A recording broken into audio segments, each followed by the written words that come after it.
Welcome to the ArmaniTalks YouTube channel. I'm your host, ArmaniTalks. In this channel, we're discussing communication skills to help you level up your confidence, charisma, and ability to express yourself.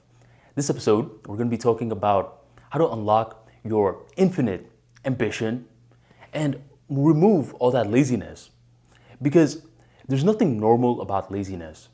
When little children are first figuring out words and learning how to walk, they're in constant motion. They're asking questions, they're walking everywhere, they're playing nonstop. But we don't want to have aimless activity. As we're maturing, we want to get that activity and harness it into a vehicle that we can consistently move forward in. That's ambition in a nutshell. Once again, there's nothing normal about laziness. Why does it happen? It happens because we lost our way. And at the core of it all, we forgot how our mindset worked. And in this episode, we're going to understand how the mindset works in a storytelling level. Because it's the story, the narrative that drives behavior, and it's the behavior that ultimately drives much more other aspects of our life. And if we can get to the storytelling mindset, understand how it works, and frame ourselves correctly, ambition just pours out of that. And as ambition pours out of that, hard work, consistency, routine, that just falls out of ambition.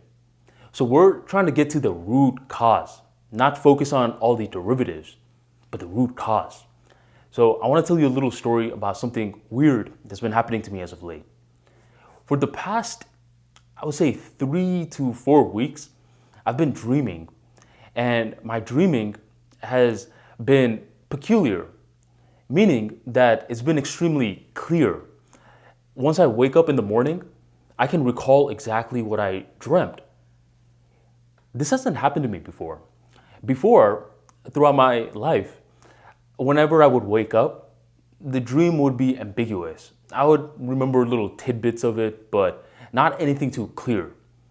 Why has this been happening as of late? I have no clue. I think it's because I've been doing more videos, I've been writing more, who knows? But as of late, for the past 3 to 4 weeks, the dreams have been clear. Have you noticed anything in the dreams, Armani?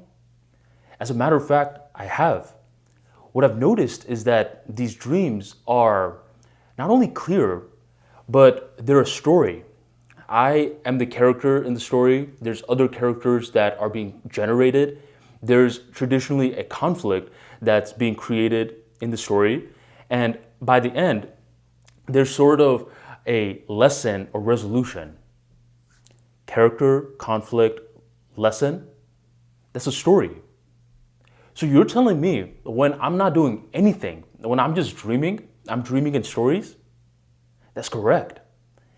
2 weeks ago, I was dreaming such a clear story to a point where at 6 p.m., I normally write my daily newsletter, and I didn't have any material for that day. And I recalled back onto that dream, and I was like, why not just turn this dream into words and send it out to my email subscribers? And that I did. And that email ended up getting me 2 book sales. Nothing too much, but what it went on to show was that reality was being blurred. It went from a dream to an email to a conversion. Where are you going with this, Armani? What does it have to do with ambition? Man, give me a sec, man. I'm getting to it. What it went on to show regarding ambition is regarding how our mindset works. Our mindset, when we're trying to or not, is thinking in stories. It's dreaming in stories. You know that ego that you have? It's creating your life, organizing it into a narrative and storytelling format. So that's one big idea I want you to get out of this video, is that our mind operates through narratives.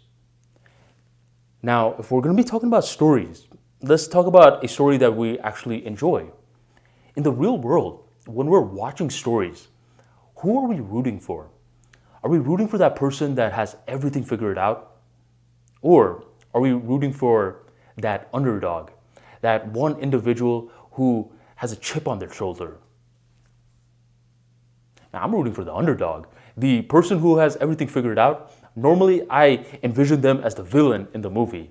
I'm rooting for that underdog. Exactly. And that's what these movie directors, these producers, these screenwriters, they all know. They know that the human psyche is naturally drawn towards the underdog. And once you become drawn towards the underdog, that's when the movie gets in motion. Action is being taken. So let's combine these two big ideas that we've said, that our mind dreams in stories and is the underdog in the stories that we rock for.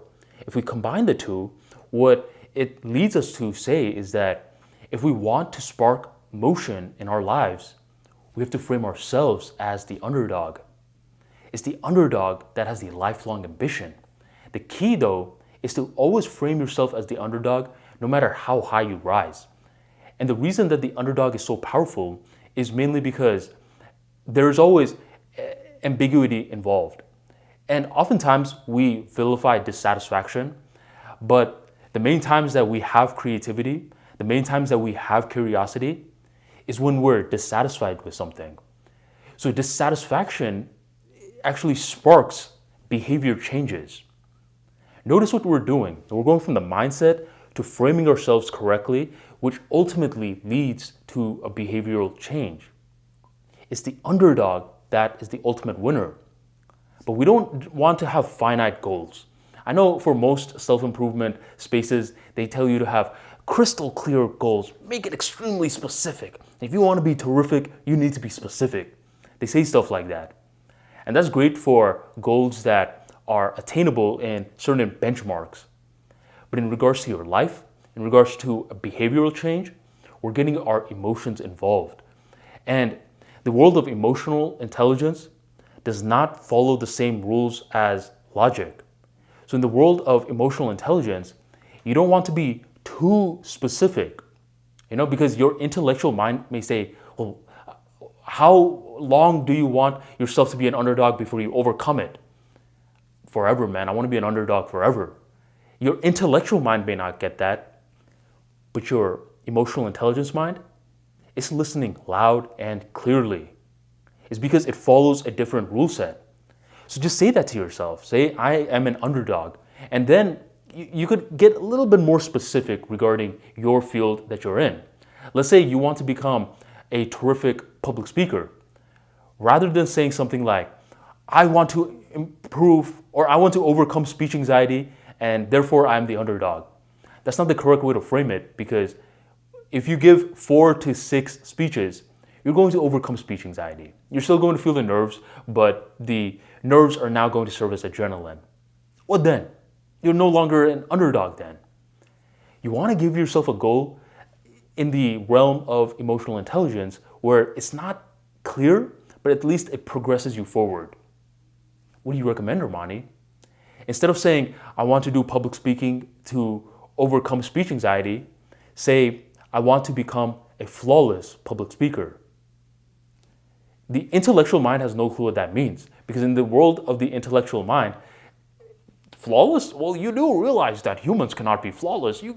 Perfections are impossible, whatever. But the emotional intelligence mind gets just that vague concept. Oh, you want to be flawless in regards to public speaking and you are an underdog in that? Say no more. Now it's going to keep on moving you forward. You're going to feel a certain change in your behaviors and you're going to keep wanting to get better. But keep telling your storytelling mind that. Don't let yourself forget. Don't get too content. Even once you do become a better public speaker, keep reminding to yourself, I am still the underdog. The underdog that drives the changes in movies. Our mind naturally thinks in stories. It's looking for that narrative. It's just looking to see who's going to assign it. Do you want the mainstream media, a society, culture to assign the narrative for you? Or do you want to take the active role in assigning the narrative for yourself? The key ideas in this video is that your mind is forever going to be looking for those narratives. So assign it the narrative. Assign it the narrative as a lifelong underdog who is constantly in motion. But we don't want the motion to be aimless like a little child. We want the motion to have a direction, to feed it an ambiguous goal that drives it forward. I want to become a flawless plumber. And I want to become a flawless storyteller. I want to become a flawless electrician. Whatever it is, just keep moving it forward, frame yourself as the underdog, and that is the key for infinite ambition. If you enjoyed today's episode and you want to learn more of these insightful mind hacks, you want to check out the Level Up Mentality, a book that discusses emotional intelligence, the subconscious mind, and how to get the subconscious mind to become best friends with your conscious mind. A lot of out-of-world insights regarding the mindset, so easy to understand that a 5-year-old could read it. To grab a copy of the Level Up Mentality, a guide to re-engineer your mindset for confidence, check out the link in the description box right on below. You could get a paperback, Kindle, or ebook version. Thank you for joining the Armani Talks YouTube channel, and I'll catch you on the next episode.